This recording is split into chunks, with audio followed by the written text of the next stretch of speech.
在违法关系中央和地方的财权分配，最后是伫乱草草的会议当中完成初审上诉委员会。对此呢，行政院主计总处伫早暗冇做出回应，认为大幅度删掉中央的预算，对国家的发展不利。咱来听主计总处的回应。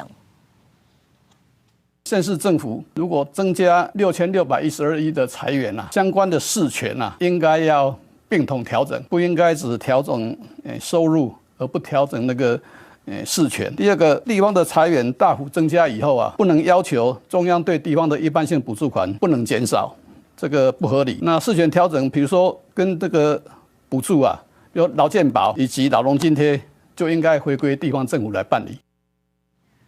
再来其他消息，咱继续来关心检方侦办建华城案。北检昨昏是以下晡是以证人的身份，团台中市府的顾问蔡碧如，含将民众党的秘书长张德荣要立即案情，两个人获释了后，拢互请回。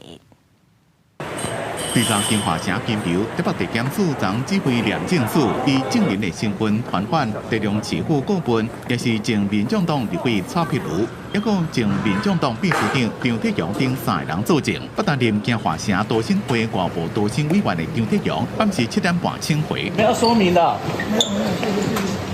警方也被传唤的蔡碧如，对当地的外口规定的媒体问题也拢无加讲。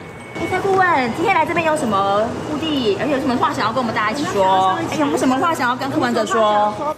蔡碧如伫金华城案是第一遍被传唤，新闻超过5点钟了，差不多暗时9点半结束，对北检行出来。今天状况还好吗？好，谢谢。然后小心。